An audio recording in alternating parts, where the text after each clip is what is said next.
Assalamualaikum warahmatullahi wabarakatuh. Nama saya Fajri Nurul Hilmiati dengan NIM 40030526300468 dari kelas G1. Di sini saya akan menjelaskan tentang CPT atau pengujian sondir dan juga SPT. Nah, untuk CPT sendiri memiliki arti Cone Penetration Test atau pengujian lapangan untuk menentukan sifat-sifat mekanik tanah dengan menekan konus baja atau kon ke dalam tanah secara perlahan dan kontinu menggunakan alat hidrolik. Sedangkan SPT adalah uji lapangan geoteknik yang bertujuan untuk mengetahui kepadatan relatif tanah pasir atau konsistensi tanah lempung serta memperoleh sampel tanah dari dalam lubang bor. Nah, kita langsung aja ke perbandingannya.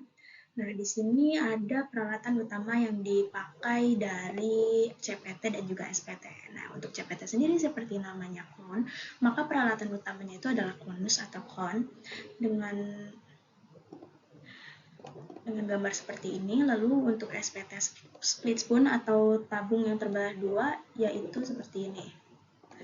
Nah, lalu untuk peralatan utama yang dipakai itu berhubungan dengan metode yang dipakai dari pengujian. Nah, untuk metode CPT ini adalah penetrasi konus statis secara kontinu, sedangkan SPT metodenya adalah penetrasi tabung contoh dengan pukulan dinamis.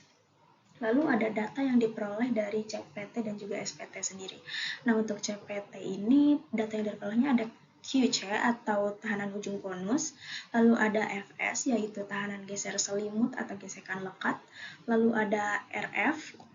Nah, RF ini bisa juga didapat dari perbandingan ini ya, yaitu ada FS per QC dikali 100%. Nah, kadang juga kita mendapatkan U atau tekanan pori atau CPTU. Nah, sedangkan SPT data yang diperolehnya itu ada pukulan N.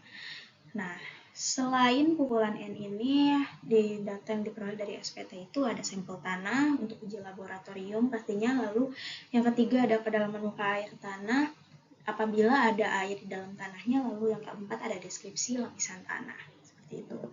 Lalu kita lanjut ke slide selanjutnya, yaitu ada pemanfaatan data-data yang diperoleh tadi untuk CPT dan juga SPT.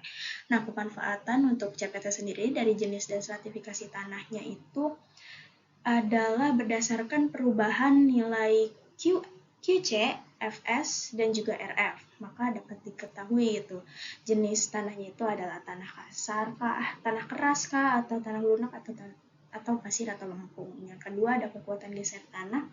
Kekuatan geser tanah ini terbagi menjadi dua. Apabila tanah pasir dapat diketahui dari hubungan empiris antara QC dan juga sudut geser dalam. Sedangkan untuk tanah lempung itu ada di rumus CU sama dengan QC dikurangin sigma FiO per NK. Seperti itu. Lalu ada yang ketiga itu daya dukung tanah. Nah, daya dukung tanah ini dapat dihitung secara empiris.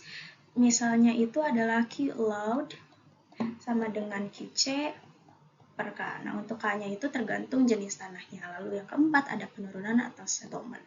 Nah, ini itu dapat diketahui dari QC. Nah, QC ini digunakan untuk memperkirakan modulus elastisitas tanah. Lalu yang kedua ada SPT. Nah, ini itu pertama diketahui identifikasi lapisan tanahnya berdasarkan variasi nilai N dan hasil contoh tanahnya.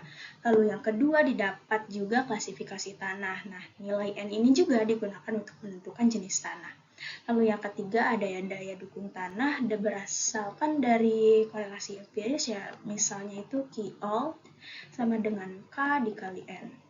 Nah, lalu yang keempat ada penurunan pondasi. Nah, estimasi modulus elastisitas ES ini dari korelasi dengan nilai EN. Dari nilai N. Segitu saja dari saya Fajriana Nurul Ilmiati undur diri. Wassalamualaikum warahmatullahi wabarakatuh.